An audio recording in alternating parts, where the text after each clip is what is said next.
রুমি রাজিয়াল্লাহ তাআলা ছিলেন মহাপণ্ডিত। অসামান্য পাণ্ডিত্য তাকে দরবেশ বা সুফিতে পরিণত করেছে। ইলমে মারিফত ও এলমে লাদুনিতে তিনি অসাধারণ পাণ্ডিত্য লাভ করেছিলেন। এটা হলো শ্রেষ্ঠ জ্ঞানের আলয়। সুফির মতে দেহই মানবাত্মা ও পরমাত্মার মিলনের মহা অন্তরায়। দেহের ভিতরে যে কামনা ও বাসনা মানুষকে সর্বদা সত্য পথ থেকে বিচ্ছিন্ন করে দেয়, যা মানুষকে ব্যক্তিত্ব বা অহংকার প্রদান করে, ভোগলিপ্স করে, সে জৈব আকাঙ্ক্ষার নাম সুফিদের ভাষায় নফস। নফসের ধ্বংসই দেহের কর্তৃত্বের অবসান ও আত্মার স্বাধীনতার পূর্ণতা। তাই নফসের বিরুদ্ধে সুফিদের আজীবন সংগ্রাম। রুমি রাদিয়াল্লাহু তাআলা তার সারাটা জীবন নফসের বিরুদ্ধে সংগ্রাম করে গেছেন। রুমির মতে বুদ্ধি, যুক্তি ও ভক্তি এক নয়।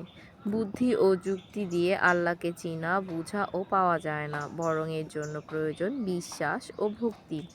ভক্তি সোপান, আর ভক্তির উৎস হচ্ছে প্রেম ও আসক্তি। রুমির মতে আল্লাহ নির্গুণ নন। জ্ঞান, দয়া, করুণা, প্রেম ও ক্রোধ ইত্যাদি অসংখ্য গুণাবলী রয়েছে তার, কিন্তু মানুষ তার জ্ঞান, বুদ্ধি ও যুক্তির মাপকাঠি দিয়ে আল্লাহর গুণাবলী অনুধাবন করতে পারে না। কারণ বুদ্ধি ও যুক্তি নিজেই একটি সৃষ্ট বস্তু এবং মস্তিষ্ক ও স্নায়ুমণ্ডলীর সক্রিয়তার উপর নির্ভরশীল। সুতরাং সৃষ্ট দিয়ে অসৃষ্টকে বোঝা সম্ভব নয়। আল্লাহকে বুঝতে ও চিনতে হলে ভক্তি ও বিশ্বাসের প্রয়োজন, তাহলে অন্তর দিয়ে আল্লাহকে অনুধাবন করতে পারবে। মানুষ যখন মারফাতের ঊর্ধ্বতন স্তরে উন্নীত হয়ে আপনার ভিতর আল্লাহর প্রকাশ অনুভব করে, তখন তার ব্যক্তিত্বের সীমা কোথায় ভাসিয়ে নিয়ে যায়। তিনি তখন অসীমের ভিতর আপনাকে হারিয়ে ফেলেন, কিংবা তিনি নিজের সীমার ভিতরই অসীমের সন্ধান লাভ করেন। তখন তিনি আনন্দে বিভোর হয়ে বিশ্ব ব্রহ্মাণ্ডের রাজৈশ্বর্যকে একেবারেই তুচ্ছ বোধ করেন। মারফাতের স্তরে উন্নীত হলে আত্মা ও পরমাত্মার মধ্যে আর কোনো ভেদাভেদ থাকে না। এই অবস্থার নাম হলো হাল। এই কথাগুলো পৃথিবীর মানুষের সামনে পেশ করে গেছেন মাওলানা রুমি রাদিয়াল্লাহু তাআলা। ইহজগৎ থেকে মানবাকৃতি বজায় রেখে মানুষের কিভাবে অস্তিত্বহীন হতে পারে তা মাওলানা রুমি দেখিয়েছেন।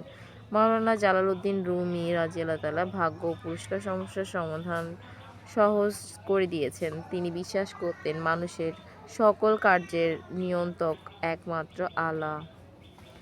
কিন্তু এর সঙ্গে তিনি এটা স্বীকার করেছেন যে আল্লাহ পাক মানুষকে কতগুলো কার্যের পূর্ণ স্বাধীনতা বা স্বেচ্ছাধিকার দিয়েছেন, যার সীমারেখার মধ্যে মানুষ নিজেই তার কর্মপন্থা নির্বাচনের অধিকারী। এ সকল কার্যাদির কর্মফলের জন্য মানুষ নিজেই দায়ী, কারণ এগুলো করা বা না করা তারই স্বেচ্ছাধিকারভুক্ত, যদিও কর্ম করার শক্তি আল্লাহই মানুষকে প্রদান করেছেন। রুমি রাদিয়াল্লাহু তাআলা ছিলেন তৎকালীন সময়ের শ্রেষ্ঠ পণ্ডিত ও আধ্যাত্মিক জ্ঞানের অধিকারী। রুমি রাদিয়াল্লাহু তাআলা খুবই সাধারণ জীবনযাপন করতেন। তিনি দুনিয়ার ভোগবিলাস ও ঐশ্বর্যকে তুচ্ছ মনে করতেন। তিনি যে আধ্যাত্মিক জ্ঞানের অধিকারী ছিলেন, সে তুলনায় দুনিয়া তুচ্ছ হওয়াটাই স্বাভাবিক। মৃত্যুকালে তার কোনো সঞ্চিত ধনসম্পদ ছিল না। ৬৬ বছর বয়সে তিনি হঠাৎ অসুস্থ হয়ে পড়েন। তার অসুস্থতার সংবাদ প্রচারিত হবার সাথে সাথে চতুর্দিক হতে হাজার হাজার লোক গভীর উদ্বেগের সাথে ছুটে আসেন। তৎকালীন বিখ্যাত চিকিৎসক শেখ সদরুদ্দিন, আকমাল উদ্দিন ও গজনফার তার চিকিৎসা করে ব্যর্থ হন। এই সময় রুমি রাদিয়াল্লাহু তাআলা চিকিৎসক শেখ সদরুদ্দিন সাহেবকে লক্ষ্য করে বললেন, আশেক মাশুকের মধ্যে একটিমাত্র পর্দার ব্যবধান রয়েছে। আশেক চাচ্ছে তার মাশুকের নিকট চলে যেতে, পর্দাটা যেন দ্রুত উঠে যায়। শেখ সদরউদ্দিন বুঝতে পেরেছিলেন রুমি রাদিয়াল্লাহু তাআলা এর আয়ু শেষ হয়ে আসছে, অর্থাৎ রুমি রাদিয়াল্লাহু তাআলা আল্লাহর সান্নিধ্যে চলে যাওয়ার জন্য প্রস্তুতি নিচ্ছিলেন। এরপর তিনি তার শিষ্যদের সান্ত্বনা দিয়ে কিছু উপদেশ দিলেন, যার কয়েকটি নিম্নে উল্লেখ করা হলো। ইন্দ্রিয় লালসাকে কখনো প্রশ্রয় দিবে না। পাপকে সর্বদা পরিহার করবে। নামাজ ও রোজা কখনো কাজা করবে না। অন্তরে বাহিরে সর্বদা আল্লাহকে ভয় করে চলবে। বিপদে ধৈর্য ধারণ করবে। বিদ্রোহ ও প্রতিশোধমূলক মনোভাব পোষণ করবে না। নিদ্রা, কথাবার্তায় সাধ্যানুযায়ী সংযমী হবে। কাউকে কোনো প্রকার কষ্ট দিবে না। সবসময় সৎ লোকদের সংস্পর্শে থাকবে।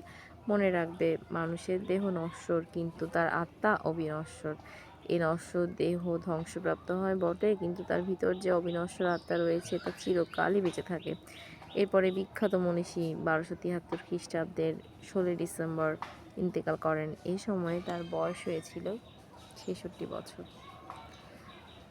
সুবহানাল্লাহ, মাশাআল্লাহ। আমার রুমী রাদিয়াল্লাহু তাআলার জীবনী অনেক ভালো লাগলো। আপনাদের কেমন লেগেছে? এখানে প্রচুর রোদ। আমাকে কমেন্ট করে কমেন্ট সেকশনে জানাতে ভুলবেন না।